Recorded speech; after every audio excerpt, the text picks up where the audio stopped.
Well, good morning, everyone, and welcome. Thank you for being here. This session is part of our 2022 Research for the Public Good Conference at APUS. This is our annual research event where we are recognizing the work that all of you do as faculty members and staff at the university around research.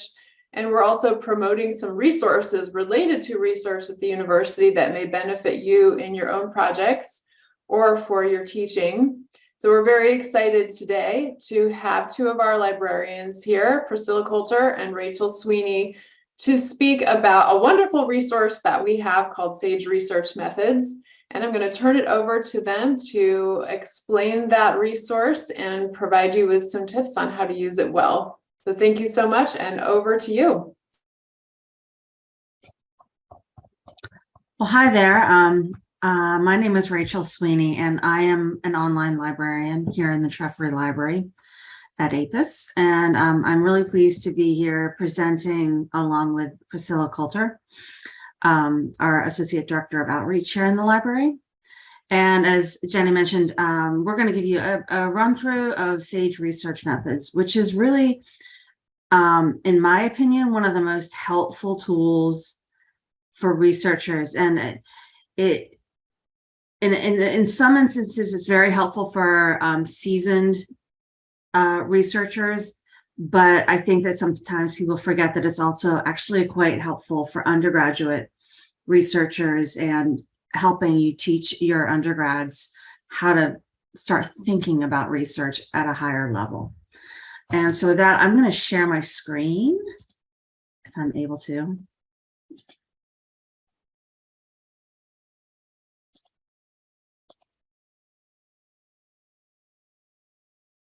Are we good? Are you seeing the library page? All good.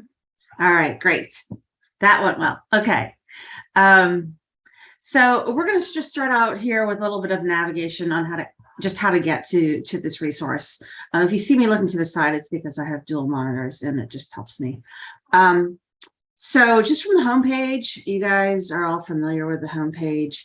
Under the research tab, you'll see a lot of resources, and I encourage you actually to look at all of these if you haven't already. There's a lot of great information in here. But under Research Basics, you'll see Sage Research Methods, and that's what we're looking at today. And it's asking me to log in again. Okay. And here's where you're going to land. Different institutions have different layouts for Sage Research Methods, depending on the varying levels of the licensing and what's available. Ours is set up in sort of just a very basic vertical organization. So I am actually going to skip right to the project planner. And just before I say that, I want to say that this whole tool is highly interactive, which makes it different than a lot of other things that you might see. So we're going to hit on a lot of those interactive elements. So the project planner, and this is one of my favorite tools within the library, hands down. This features various different stages of the research project, just the entire process. And so a lot of times, even for those of us who are used to writing or engaging in large research projects, it can be daunting at first. And this breaks it down into little chunks. Again, this is a tool that's helpful for very seasoned researchers as well as beginning researchers or newer researchers. The purpose, of course, of the guide is to make it less daunting, is to break it down. And so it's linear in its fashion. It's step by step. A lot of these early stages there are where, when you're teaching undergraduates, you're going to want to point them to. And later on, Priscilla is going to touch on how to embed them into your classroom. But you can just start with a philosophy of research, or you know, I'm going to show you, I like defining a topic. That's always a big concern for any sort of writer. And so it brings you to a page here where it basically just describes how to help you decide what to study, how to choose a good research problem or topic to choose, and an overview of different practicalities and concepts that you should consider when choosing a research topic. And then it goes down and it gets even more into how to decide what to study, how to identify a good research topic, and again, the practical things that you should think about when designing your research topic.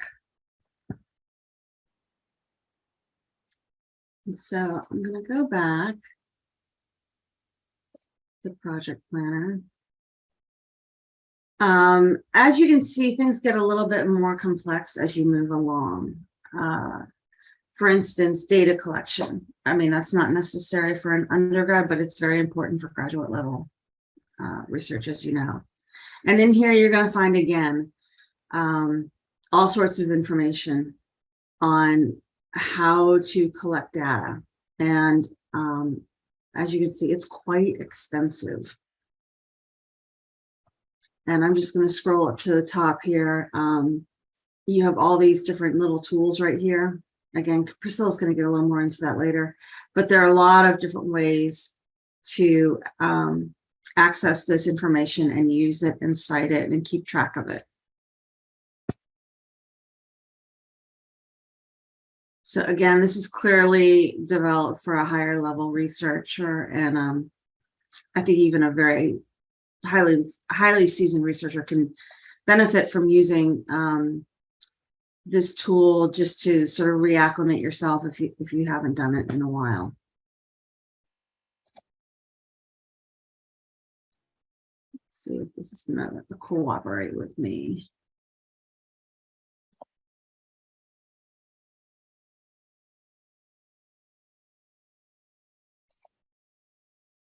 For some reason it's giving me, I'm sorry, my computer's a little bit slow right now. Not sure what it's doing.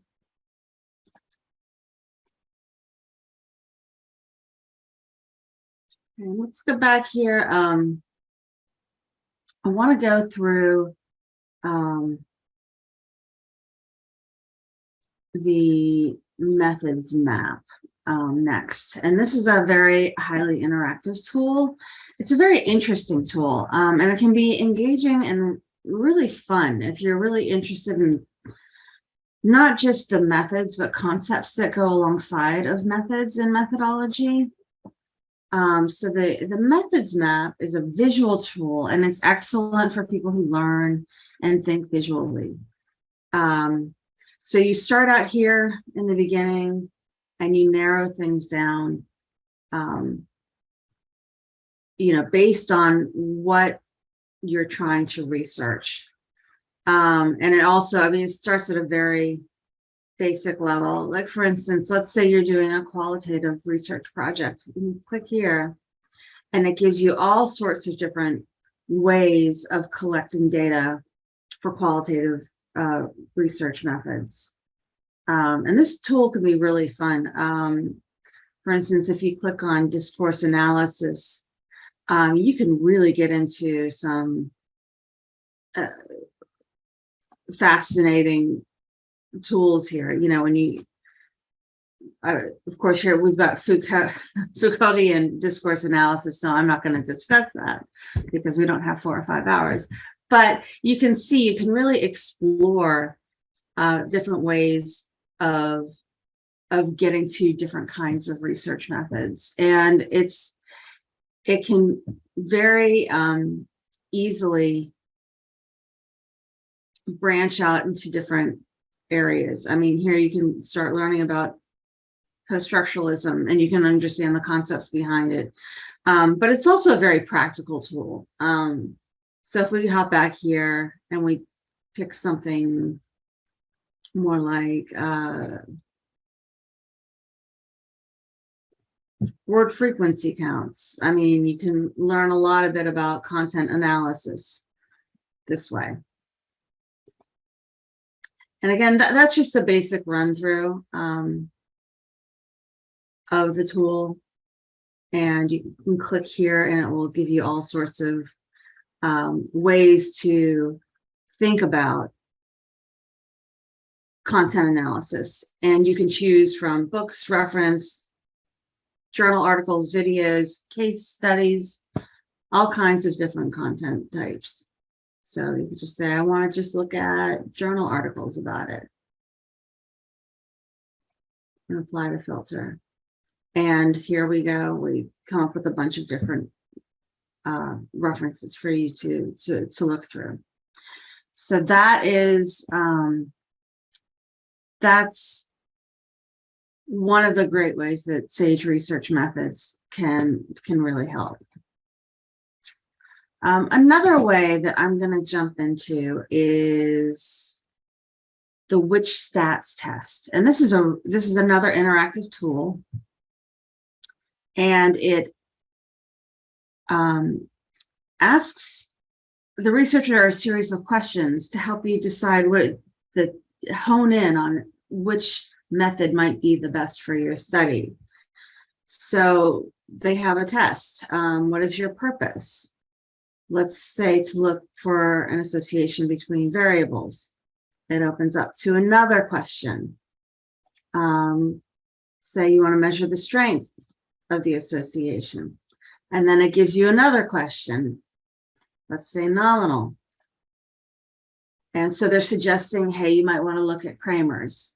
And then it'll go, you click on it and it brings you into a very, very detailed explanation. This is quite complicated, as you can see. And it gives you other related topics that you can click on. But again, this is a very, very handy tool in Sage research methods. And so I highly encourage you to look around. As you can see, the interface is changing a little bit depending on how I enter this tool. Don't let that daunt you. It's either going to be in the tiles or it's going to be in the menu. And in terms of, I just wanted to just touch on some of the books. These are not interactive, they're books. But a lot of times, a lot of people really still like the little green books and the little blue books. Some people don't like them, but if you do, this is where you're going to find them. Little blue books. Well, both of these things, these are colloquial terms for basically qualitative and quantitative ways of doing research. They're not full books, they're like little handbooks. You can read one in one sitting. And so a lot of people really, really like them. Little blue books, this is qualitative. And you can see here, you know, ethnography, oral history, different theories, photographs. There's a lot of great feminist fieldwork analysis, systematic self-observation. These are all great resources. Again, some people like them more than others. They're less interactive, but they are great quick hits if you need to just jump into understanding all the various different types of qualitative or quantitative analysis. So the little blue books are for qualitative, the little green books are for quantitative. And I just wanted to point that out. And again, if you are interested in all content types, it'll bring up lots of different options for you. Some people really like these interviews, and people share with you, really good researchers will share with you like how they did their project, what kind of stumbling blocks they came across, and they're really quite helpful. It's a great way to again explore the tool a bit more and getting down to the nitty-gritty of, okay, this is exactly how I want to do it, or let me see someone who's done it already. And with that, I'm going to turn this over to Priscilla, who is going to talk about the data sets and the and ways to integrate all of these great tools into your classroom. So I'm going to stop sharing and hand the mic over to Priscilla. Thank you very much, Rachel. Let me get my screen up. Hopefully that's showing up for you. Good. Well, yeah, so we've taken a look now at how interactive SAGE research methods can be as a discovery tool to really drill down using the methods map or exploring by discipline, however you want to do it. You can drill down to quite a granular level in all manner of research methods. So this could be useful to you as a researcher working on your own projects, but it can be super useful to your students. We know how nervous students can be about embarking on primary research for the first time, especially when they're going to be gathering and analyzing their own data. It's a little bit nerve-wracking. So we looked at the Which Stats test, speaking of data, and that's a great tool to help students understand which methods they may need to analyze their data. But I think we can all agree that data analysis is one of those things that really takes a lot of practice, right? So, I mean, to feel comfortable with it at least. And it's crucially important. I think that's why students are so nervous about it. It doesn't matter how much time you spend designing your study and collecting those data. If you mess up that analysis, then it's all for nothing. Your results will be invalid. So SAGE research methods data sets can give students some practice. So let's take a look at where you can find those. So again, back on the library's webpage, we do have a page set up for SAGE research methods. It's meant to be an easy way to share with students some of these resources. And it does link to the data sets. If you scroll down, you'll find it pretty close to the top, actually. And you can click right into the data sets. Now, if you're already in the SAGE research methods site, you can also find the data sets if you click the Browse By menu and then come over here and you'll find it right there. So there's two ways to get there. The library's website is the easiest for sure. So again, these data sets, they can give you some hands-on practice with specific data analysis methods. In fact, I really feel like they would be better named practice data sets or teaching data sets or data sets with training wheels, because they're really more than just batches of data to manipulate. Each one of them is really like a package of learning materials that explain and illustrate the methods you'll be using on the data along with the data themselves. So let's take a look so that you can see what I mean. You'll notice on the datasets page that you can browse a number of ways. So you can browse by discipline, which is probably helpful to students who are brand new to analysis in their field. And they just kind of want to explore what kinds of methods are best for engineering or economics, et cetera. You can also browse by data type. So if you want to look at methods for analyzing quantitative data, they've got some options there, and then qualitative data as well, quite a lot. So if data type is a better way to explore these data sets, then you can do that too. My favorite way to do it is by the method browse. And the reason I like it is because every time I look in here, I discover a method that I've never even heard of before. So it's pretty neat. Again, that's one of SAGE's big selling points to me. It is so very comprehensive. And it's so interactive. They make it so easy to discover that I think every time I come in here, I learn something new. So it's alphabetical. So you kind of need to know if you're browsing by method, you kind of need to know what you're looking for. But you'll see that as you click through the alphabet, these different methods come up, and in each link, there's going to be data sets that will demonstrate this particular method. So let's look at ANOVA, analysis of variance. One of the few that I've used myself personally. You might notice that some of these within the title will mention a specific software program. Like this one mentions Stata in the title. Here's one that mentions SPSS. That doesn't mean that you can't use this data set if you have another program at your disposal, or if your students are using another program. It just means that there's some specific instruction for these programs. But as I'm going to show you in a minute, you can actually download the data in a lot of different formats. So really, regardless of what program you're using, you can use any of these data sets. So don't worry about that.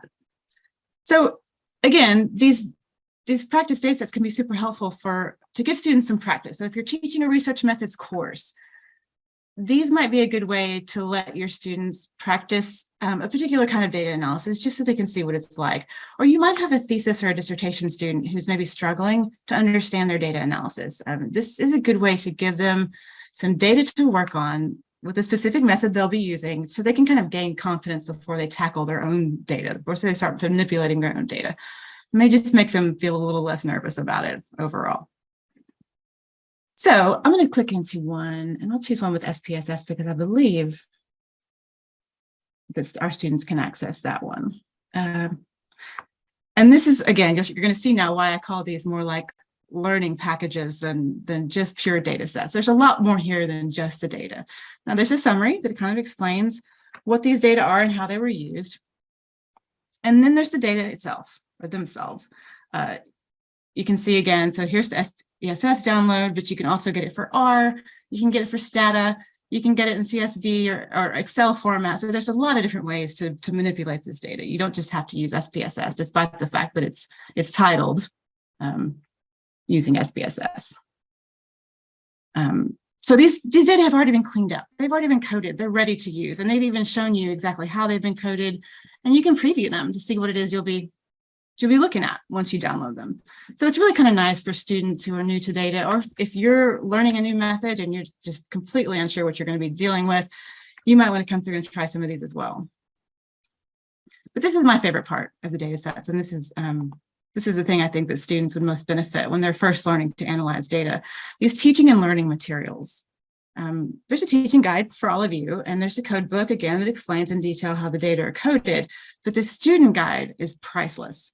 So students can come in here and read a really detailed explanation of ANOVA, when it's used, what kind of data are appropriate, super, super detailed, all the way down to how to calculate it, which, you know, frankly, it's been so long since I've even looked at some of this, that scares me. But it's a super tool for students who are just learning, because it goes through the explanation, here's how you do it manually, and then it shows them how you're going to do it with a software program. Now, this part is general. This is not specific to SPSS, and each data set's going to be like that. The student guide will have very general instructions that can be applied to anything. So it explains, shows them, you know, here's the question we're going to be answering with these data. Here's our null hypothesis. Here's an explanation of the data and how we're going to analyze it exactly. And then here's going to be the results. So when students practice this with the data themselves, they know what they should be looking for. They know what their results will be. So they're going to know if they did it wrong within their software program. And it even shows them how they should report their findings. Once they've run their analysis and come up with a result, it shows them how to report it. So it really kind of walks them through the entire process, and they can make sure, check each step of the way to make sure they're doing it correctly. And then again, that specific guidance, specific to SPSS, that comes here in the how-to guide. So if you click that, you'll see that it's instructions, again, very, very detailed instructions, specifically to do this analysis in SPSS. But if your students aren't using that, you can just tell them to disregard that part and use the student guide instead. So the data sets are a pretty fantastic tool for students who are nervous about data analysis, to give them some practice, or if you're teaching a research methods class, this is a great way to give your students a little bit of hands-on experience with data analysis.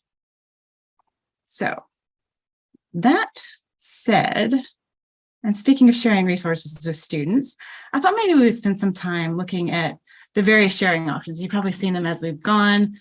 They have quite a few sharing options, and actually, it turns out they embed quite easily and they link quite easily within the classroom. So I set up a mock classroom, and we can take a look at that. I do want to remind you, of course, that you can share this link in the library's home website, the Sage Research Methods page. Again, that's linked under the research menu, and it's easy to share. So if you want to share just in general Sage Research Methods with some of these resources sort of pointed out, nice and tidy, that's a good way to do it from the library's site.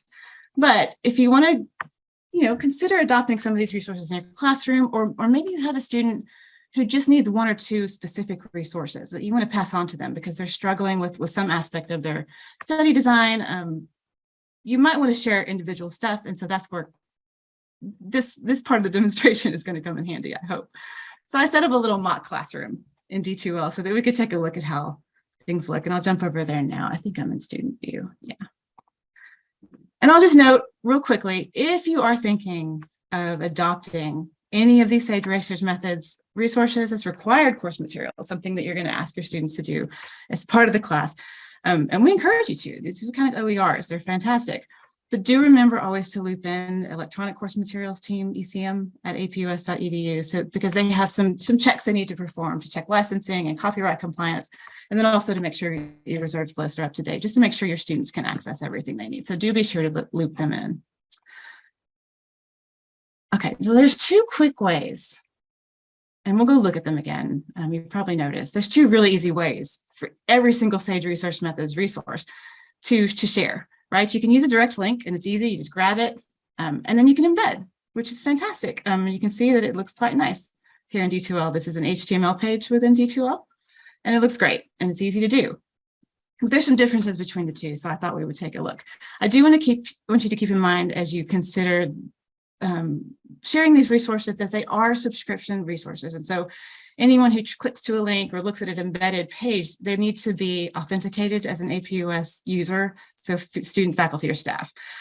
Luckily, we use a proxy server that authenticates using the same logins that you use for the classroom or Faculty Connect. So it shouldn't be a problem. And when you're in the classroom embedding something, students are already going to be logged in, so it should be seamless. But just keep that in mind, like if you send something out in an email and the student says, hey, I'm being asked to log in, it should just be their campus login and it shouldn't be a problem. It's just something to keep in mind.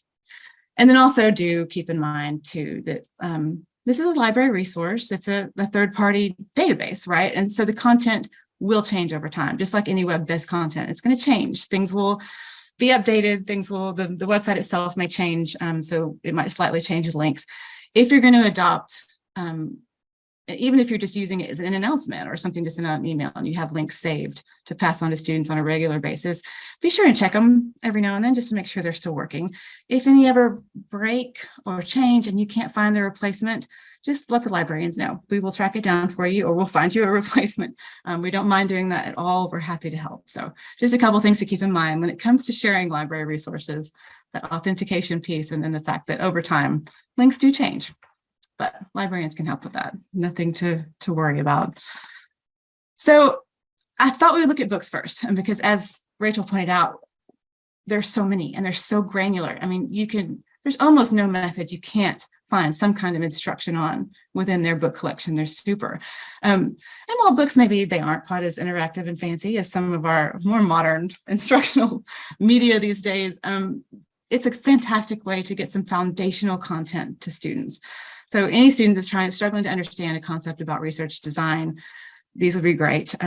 Students who are struggling with a specific part of their project, these would be great. And you can share them both at the chapter level, like this example here, or you can share them at the book level, like what I have embedded down here. So I've just hyperlinked within D2L to this specific chapter, and this is actually from one of the little green books.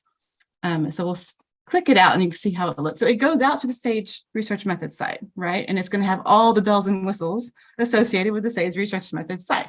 So that's a big benefit of using links instead of embedding. There's just a bit of a difference between the two.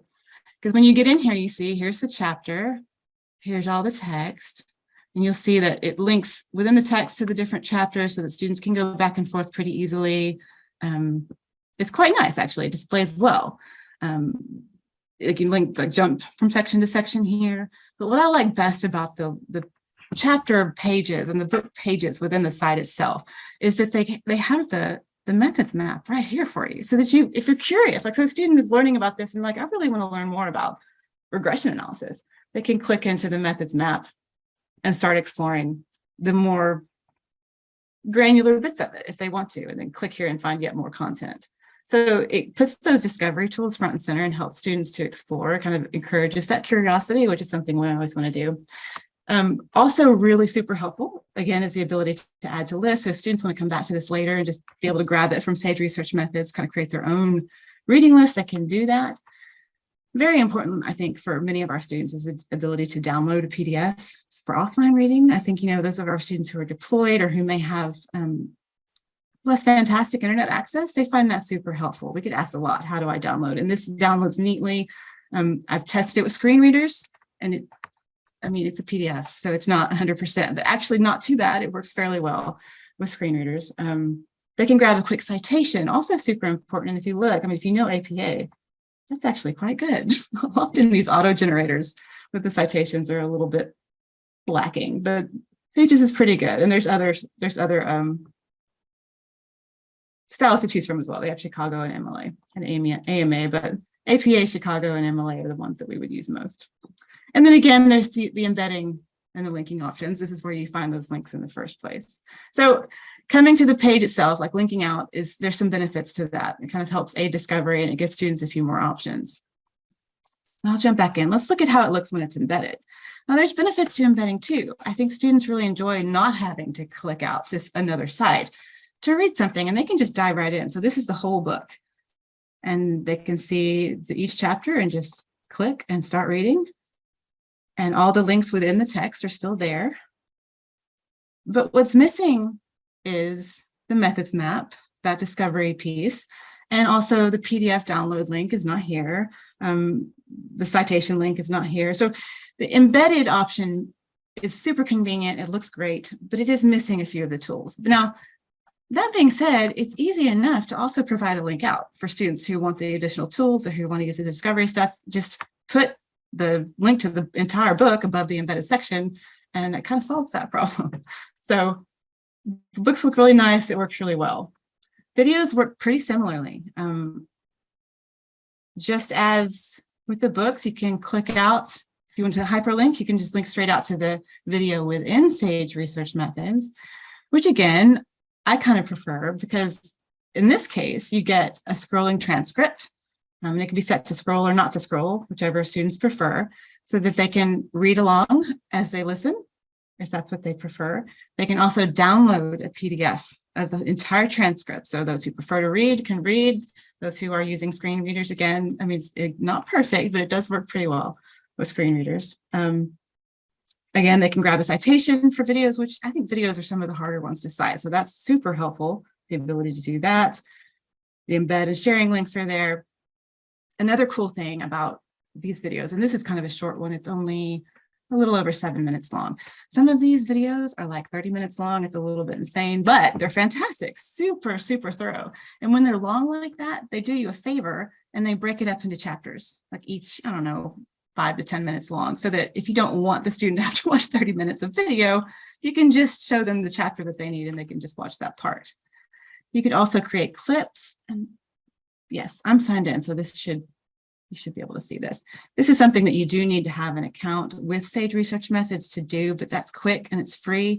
When you click create clip, you'll see if you're not logged in, it'll say create an account or create a profile, I think, to do this. So, but if you just wanted them to watch a couple minutes of it, you could tell them which part you wanted them to see, put the times in, and then create clip, oops, save to clips. And it'll put your clip on a different page where you can go to pull the embed code for just your clip.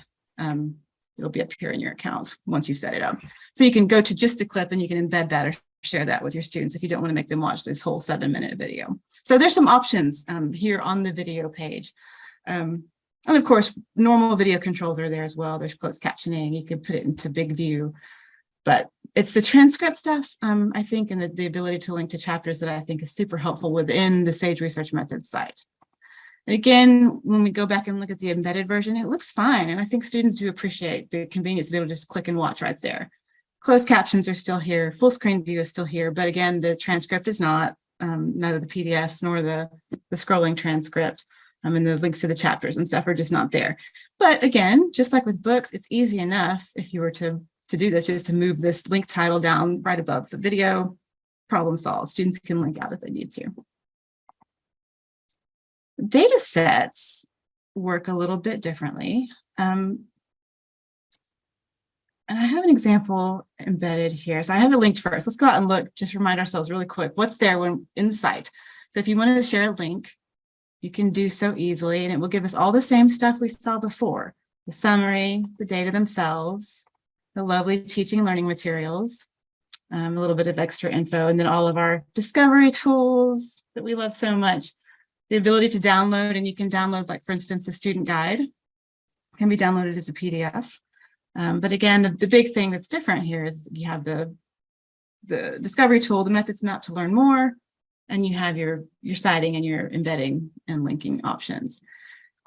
When it embeds, it's a little bit different than I expected. I expected it to be able to do like maybe just the student guide or just the data set part. But in fact, there's just one embed code for each data set and it's the whole thing. But in a way, that's kind of nice because it gives you everything. Like you have the teaching guide, the student guide, the how-to guide, all of that's in here, including, this is a bit different from the others, that download option. So students can download it, the student guide right from the classroom. The data set is there, the summary is there. So it's kind of all there in one little package, which might be nice for classroom use when you want students to have the entire thing right at their disposal in the classroom. So it works just a little bit differently.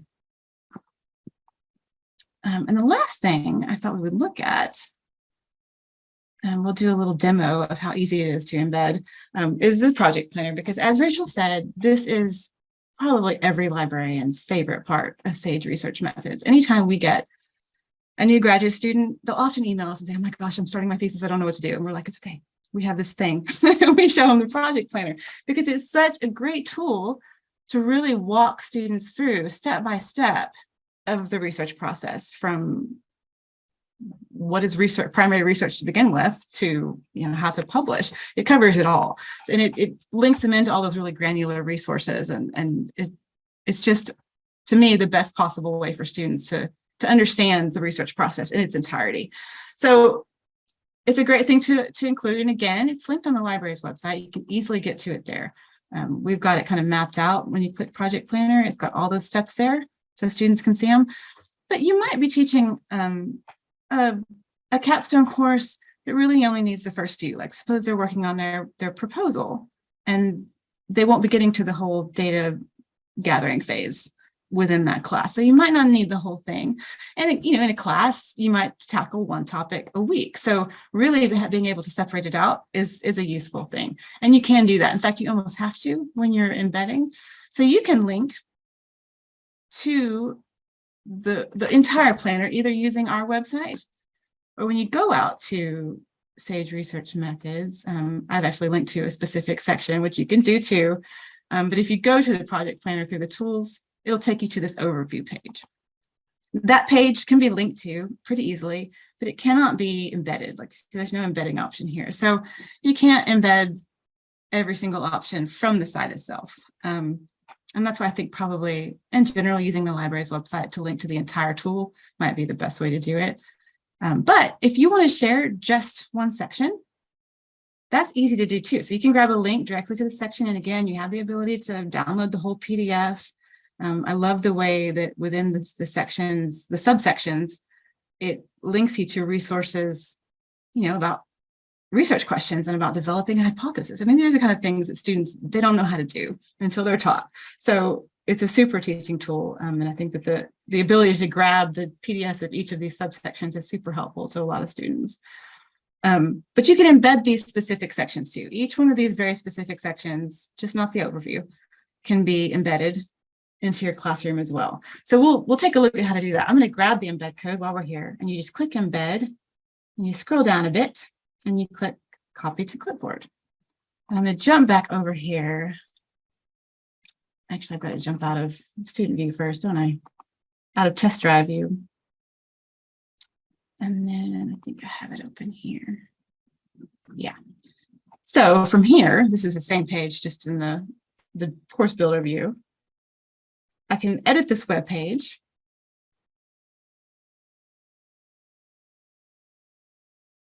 There we go. Stick my cursor where I need it. And then this insert stuff, it's actually the name of the link, is insert stuff. You open that option, scroll down just a bit, and you see enter embed code. There's lots of other cool things you can embed. But if you just have an embed code, you paste that in, click next, click insert, ignore that preview message, it doesn't matter. And it will plunk it right in for you. And again, this is that specific section, developing a research question. So I'm going to save and close since that's in.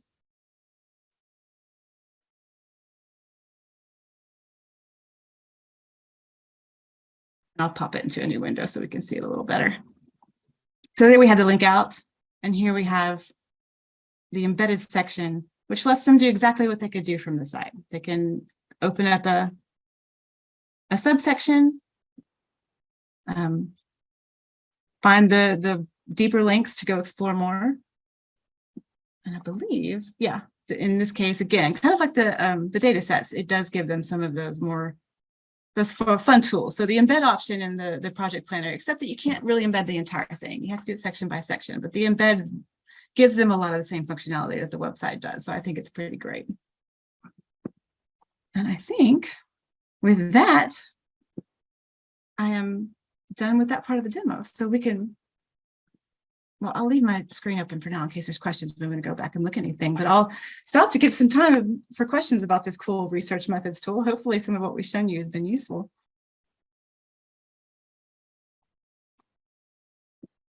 Let me check the chat.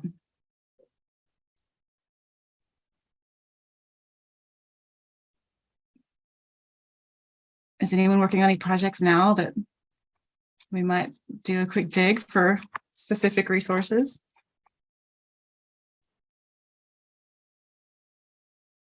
Anybody teaching a research methods class that you maybe want to take a look at something more specific that we didn't have time to get to?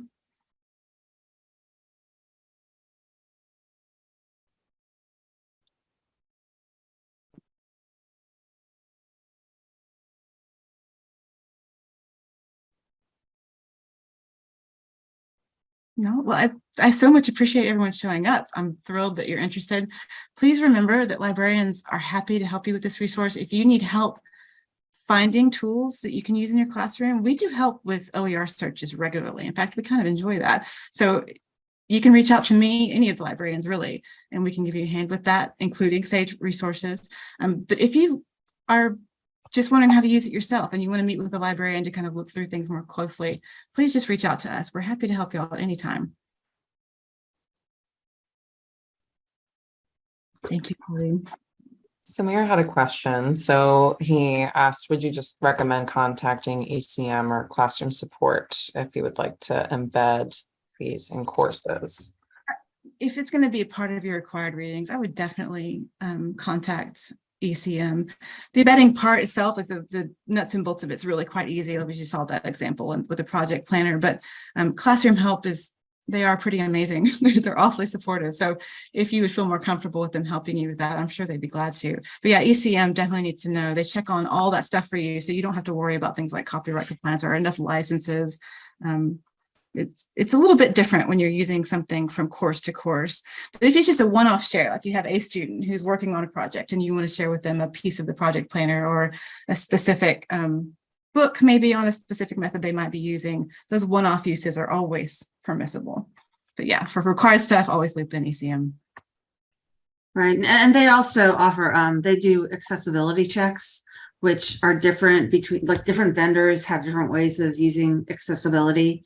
Yes. That sometimes doesn't quite work with D2L, and we have to go in and sort of jigger it around and and figure that out. So yeah, I would say definitely loop in ECM because of just one system talking to another, things can go a little haywire. But for the most part, the embedding is pretty clean. Yeah, and most of SAGE is very like the content is built to be screen reader friendly, and they've done what they can too for the video for people who may have hearing impairments. But I think some things like the methods map, they don't read in a logical order simply because they're a visual tool. So I have actually got a message into SAGE about the accessibility mode. They mention an accessibility mode for the methods map, but when you look at the site, it's hard to find. So I've sent them a message about that. So if you're curious about using the methods map on a regular basis with your students, but you want to find out more about how to make sure that students who need the accessibility mode can get to it, just let me know, because when I hear from them, I can be sure to share that with you.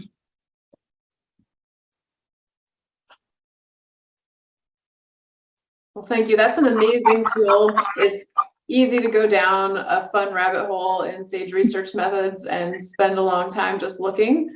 But that's the beauty of it. There is so much there. And I really appreciate that there's different modalities of content within it. So you can find videos and data sets and everything you talked about there. So it's really versatile in trying to find resources for yourself or for other people. So I so much appreciate it. Thank you, Priscilla and Rachel, for a really excellent demo and taking us through lots of ways to use the tool. Well, thank you all so much for having us. Thank you. Enjoy the rest of your day, everyone, and catch up with us later today if you want to hear more about survey research resources.